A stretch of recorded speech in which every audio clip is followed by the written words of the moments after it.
The first time Tom Hardy set foot on the Peaky Blinders lot, he felt, in his own words, like the new kid turning up late to a razor-sharp party. The air smelled of damp cobblestones and diesel from the period taxis lined up for exterior shots. The extras, already in character with soot-smudged cheekbones and flat caps, eyed him as though Alfie Solomons had materialized straight from Camden Town. Hardy had accepted Stephen Knight's invitation the previous night, after a marathon phone call that began as talk of a quick cameo and ended in a breathless pitch about a scar-faced Jewish bootlegger with the vocabulary of a poet and the manners of a bear. He had been shooting a gritty indie in Romania, sleeping 4 hours a night, and was, he admitted, looking for an excuse to shave the mountain man beard he'd grown for that role. But the moment Knight said, "You'll trade lines with Cillian Murphy in a bakery that doubles as an illegal distillery," Hardy's imagination fired. He returned to London on a red-eye, devoured every available episode, and found himself pacing his kitchen by sunrise, practicing the thick, teasing cadence that would become Alfie's signature.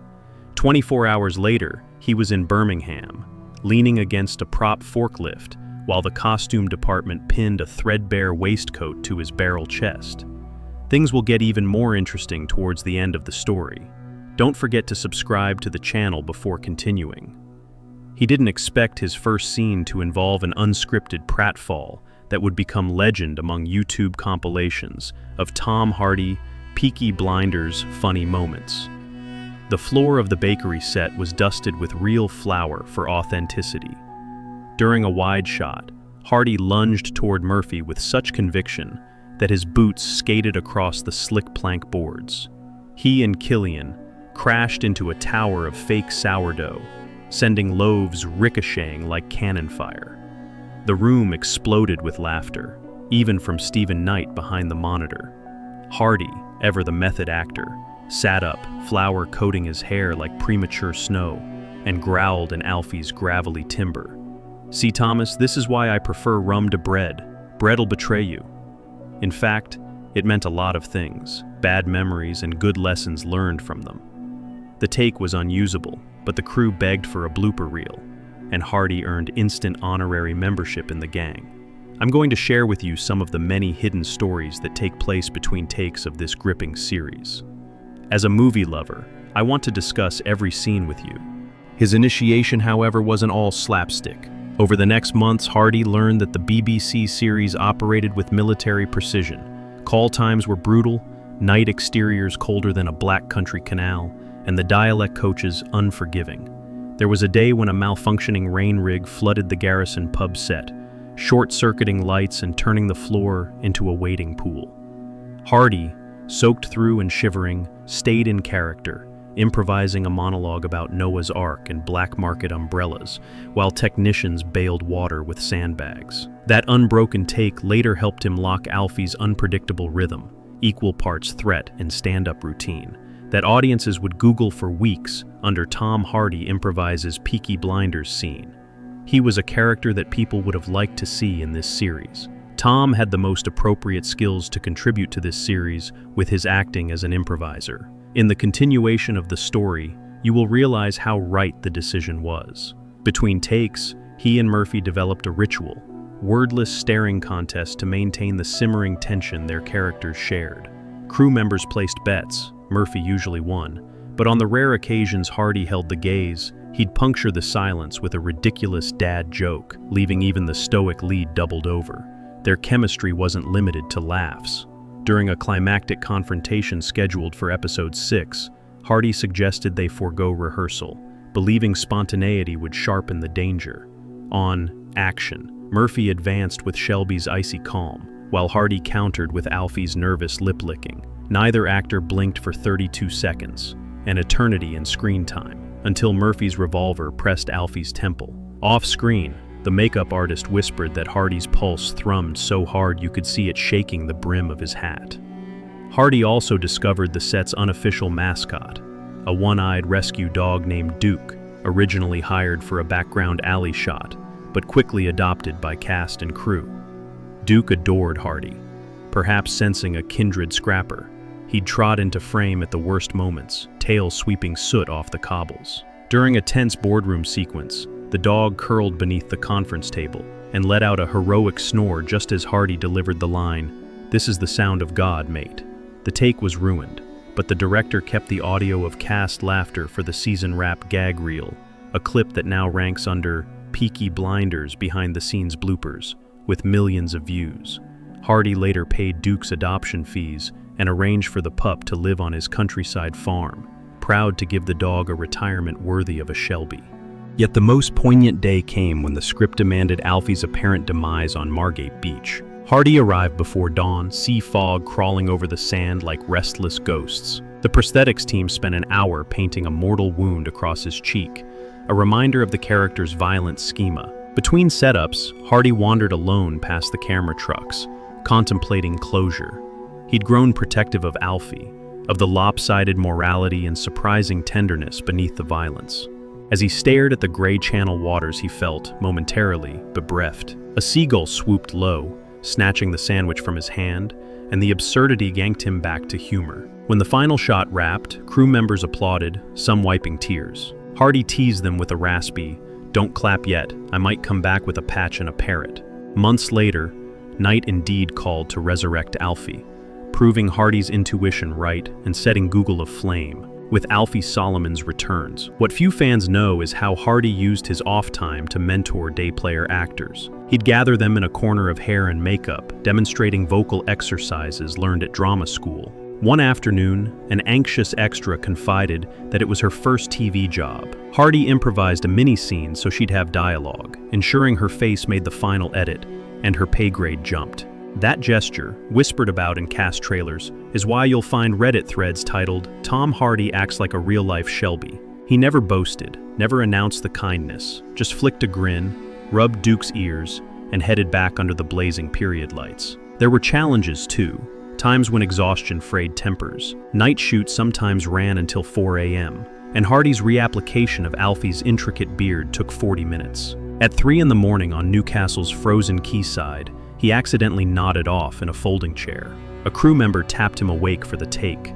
Hardy lurched upright, still half dreaming, and launched into Shakespeare's Henry V speech in Alfie's accent, baffling everyone. The assistant director, trying not to laugh, called cut, reminding him they were in 1920s England, not medieval France. Hardy apologized with a theatrical bow, handed out steaming mugs of tea he'd requested for the crew, and they pushed on until dawn. On wrap day of his first season, Murphy gifted Hardy a vintage brass knuckle duster engraved with the words, "By order of the loose cannon." Hardy countered by presenting Murphy with an antique bakery ledger annotated in Alfie's scrawl. Impossible debts, outlandish interest rates, and doodles of roaring lions. Both props now reside in Knight's office, conversation pieces for every journalist seeking newfound set secrets. The global explosion of Peaky Blinders on Netflix meant Hardy's behind-the-scenes antics quickly became viral ammunition for fandom channels. Interviews asked incessantly about funniest Tom Hardy Peaky Blinders moments, and he obliged, recounting the flower fall, the rain rig monologue, the dog's snore, all while praising the craftspeople who stitched authenticity into every frame. He emphasized that Alfie existed because hundreds of unsung heroes, designers, dialect coaches, horse wranglers, labored in the shadows. Algorithms favored his name, but Hardy insisted on dragging the spotlight toward the wider squad. "It's a family," he repeated to GQ, and Alfie's just the eccentric uncle who crashes the wedding. When COVID halted production before the final season, Hardy joined Murphy on Zoom table reads, both men wearing flat caps over noise-canceling headsets. Duke occasionally padded across Hardy's living room camera, eliciting cheers from castmates. Those remote rehearsals, stitched with latency hiccups, strengthened their bond. By the time cameras rolled again, Hardy's Alfie carried an extra layer of weary humanity. He had come to embody the series' central tension, survival at any cost, humor clinging to the edges of trauma. None of the things that people thought when they started this series have happened. The constant twists and turns and sexually explicit scenes shocked every audience. Before we come to the end of the story, I would like to remind you once again to subscribe to the channel. The final shootout Hardy filmed was on a derelict factory floor outside Manchester. Explosive squibs littered his coat. Smoke machines belched ash. The script demanded vigorous shouting over gunfire. Between setups, he crouched on a tea crate, texting his son silly selfies with bullet holes painted on his shirt. A production assistant later told BBC Radio that Hardy's ability to pivot from paternal goofiness to murderous menace in seconds was witchcraft. Fans clipped that interview, circulating it under Tom Hardy Transformation, Peaky Blinders Set Secret. When production wrapped for good, cast and crew gathered under strings of Edison bulbs for a clandestine rap party. Hardy surprised everyone by wheeling in a battered gramophone borrowed from props, dropping a needle on a 1920s blues record, and leading a swing dance with Helen McCrory's photo pinned to his lapel in tribute. Tears blurred laughter, speeches rose. Murphy toasted the man who had turned a loaf of Camden rye into a cultural phenomenon. Hardy saluted with ginger beer, declaring, "No star shines without the dark around it," a line that would trend on Twitter for days. Weeks later, Hardy sat alone in his London flat, Alfie's hat resting on a shelf beside BAFTA scripts and mixed martial arts trophies. He replayed voice memos from set, microphone tests, outtakes, bursts of crew laughter. One recording captured Knight yelling, "Cut," followed by Hardy whispering to Murphy, "They'll never believe half of this happened." He smiled, knowing the internet would believe, archive, and hashtag every scrap. By the way, you should know that Tom Hardy is a master of martial arts. He's a few shades above the Hollywood stars who train for movie shoots. He still carries Duke's paw print tattooed on his forearm, a private reminder of loyalty earned under Klieg lights and Midland's drizzle. And every time a fan stops him on the street to ask for Alfie's favorite line, Hardy gives a slow wink and answers with the unscripted gem born from that first flower slick slip. "Bread'll betray you, mate, but rum'll see you home." I don't need to tell you how much Hardy loves rum. He is not interested in anything but rum, and he wants the people around him to get used to Rome. Maybe that's the best drink. Let me know what you think about this part of the story so far. Your thoughts are very important to me.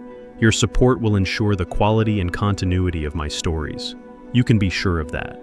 Now let's continue where we left off. Years from now, Hardy expects fresh generations to discover the BBC series, to type Tom Hardy Peaky Blinders weirdest scenes into search bars, and to laugh at the sight of a flower-covered gangster preaching about carbs.